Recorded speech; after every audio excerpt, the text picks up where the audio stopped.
A formiga barriguda.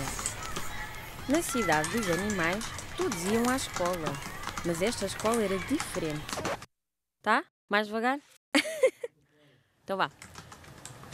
Não tinha paredes, cadeiras ou quadros para escrever, como na escola dos meninos.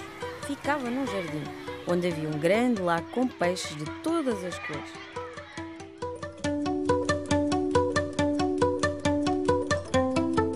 Eu sempre escrevi. E a escrita foi sempre uma necessidade imanente da minha existência. Eu sinto-me, escrevo e publico. Por isso, a minha relação com a escrita confunde-se com a minha vida, confunde-se com a minha existência, atravessa os meus dias, provoca-me insónia e também alguma inquietação e também muita satisfação. Eu não faço separação entre aquilo que é a literatura infantil, aquilo que é a poesia, aquilo que é a narrativa e aquilo que é a crónica. Um escritor não consegue catalogar a sua obra, a sua criatividade dessa maneira. Porque um escritor, por mais disciplinado que seja, a sua criatividade, ela é rebelde sempre. Assim, eu fui pai e quando nós somos pais ou mães, a nossa vida muda. E eu sempre contei histórias aos meus filhos. E um dia o meu filho diz-me assim: papá, apaga a luz e conta uma história da tua cabeça. E eu comecei a inventar histórias.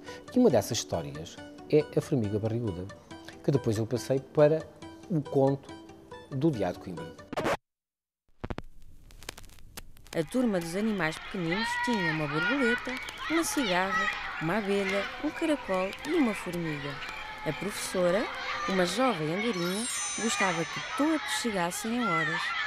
Que é uma formiga interessante, que tem uma personalidade, tem carisma, que é assertiva, que é uma formiga que gosta de partilhar, que é solidária, que é o símbolo do trabalho e, fundamentalmente, que é uma formiga que inspira, digamos assim, uma relação com o mundo animal completamente diferente. E esta é uma história que tem sequência.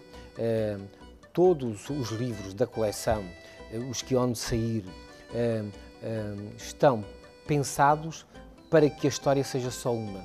É como se cada livro fosse um capítulo. Esta história está contada no mesmo livro, em português, francês e inglês.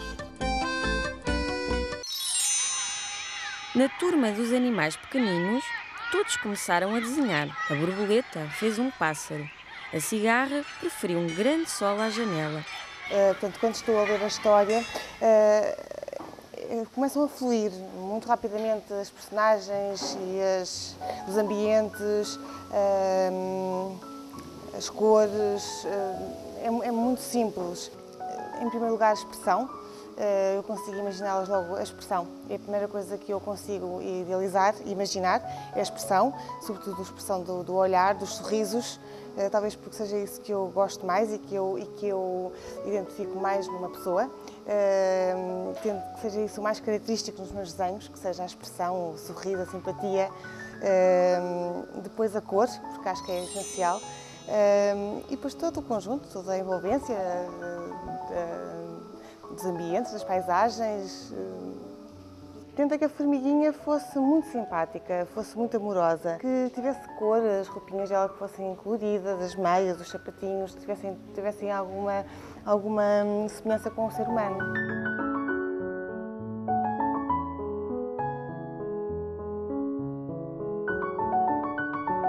Todos os elementos desta história estão pensados para que a história seja só uma. É como se cada livro fosse um capítulo. Ou seja, isso permite também ampliar as possibilidades de contar esta história e os suportes de contar esta história. E por isso existem projetos também a pensar para que esta história não fique apenas pelos livros.